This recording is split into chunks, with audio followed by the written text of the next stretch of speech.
Nah, tadi diesel Pak ya, solar Pak ya. Ya. Nah, kalau bensin ada nggak nih Pak? Oke, dimana kalau misalnya fuel gasolin gitu ya, di mana juga mobil pembakaran dalam gitu ya. Musuhnya sekarang ya yang lagi topik dibahas atau jadi meme itu pastinya gara-gara etanol. Si Etanol. ini nih. Oh iya, betul etanol. Ya. Sama, dia kan dari nabati. Etanol itu pecahannya banyak ya. Artinya memang dari aerosol semua itu atau dari fuel yang dibuat dari bisa itu dari jagung, dari tebu dan lain lah yang saya pelajarin gitu. Etanol, metanol, pokoknya yang all belakangnya itu ya itu dari bahan bakar nabati. Oke.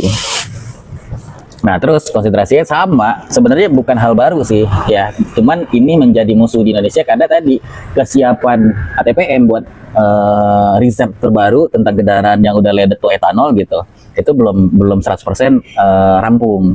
Oh. Tapi kalau misal mobil let's say itu Eropa, let's say itu misalnya mobil Amerika, ditutup tangkinya sendiri itu udah pasti ditulis di situ. Artinya leaded to etanol misalnya 10% atau tulisan di situ E10, berarti 10% lo bisa gunain etanol. Oh. Terus gitu. kalau misalnya mobil-mobil yang udah premium atau mobil racing gitu yang kita pelajarin, itu dia udah ada mixturing di dalam bahan bakarnya sendiri. Artinya sensor yang membaca kadar etanol dengan fuel murninya berapa persen. Jadi bisa nanti di flag fuel bahasanya gitu. Fuel. Dengan tabung yang sama tapi lain yang berbeda gitu loh. Oh, Kalau di Indonesia kan masalahnya gini.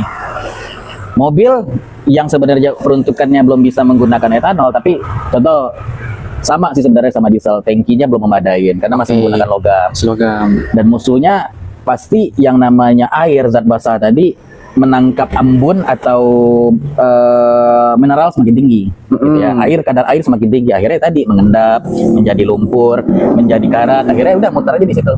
Makanya kita nggak heran tuh selaku pihak bengkel nemuin mobil saya kok baru kilometer 30.000 aja kok tangki udah kotor banget Om ya. Pada saat kita gitu. di sini fuel pump cleaning misalnya gitu. Nah itu jawabannya gitu loh. Jadi memang secara periodik juga lu harus aware, cek tuh semuanya filter bensin lu seperti apa, terus pompa bensin lu seperti apa, lu cek tuh gitu. Oh, berarti tentang fuel line-nya Pak ya? Fuel line-nya. Oke. Jadi memang ATPM atau pabrikan Jepang itu rata-rata belum research, belum 100% mereka itu R&D semuanya bagaimana fuel line sama tangki-tangkinya itu bisa menggunakan tadi etanol. Oke. Jangan salah, sampai ke injektor aja itu sebenarnya harus beda. Karena injektornya gasolin itu kan licin, dingin, terus dia kalau dengan basic fosil gitu ya, dia nggak ada anti korosi. Kalau misalnya metanol ini kan dia mengandung air, artinya logam nggak bisa tuh kena air atau basah. Oke. Harusnya seperti itu. Oh gitu. Ya. Jadi yang pertama tentang kita harus lebih memperhatikan tentang fuel line-nya Pak ya. Mulai dari tangki udah pasti itu ya. Ya, Nah, lalu kedua fuel pasti fuel pump-nya. Nah, fuel pump itu pasti akan ada namanya fuel filter Pak ya.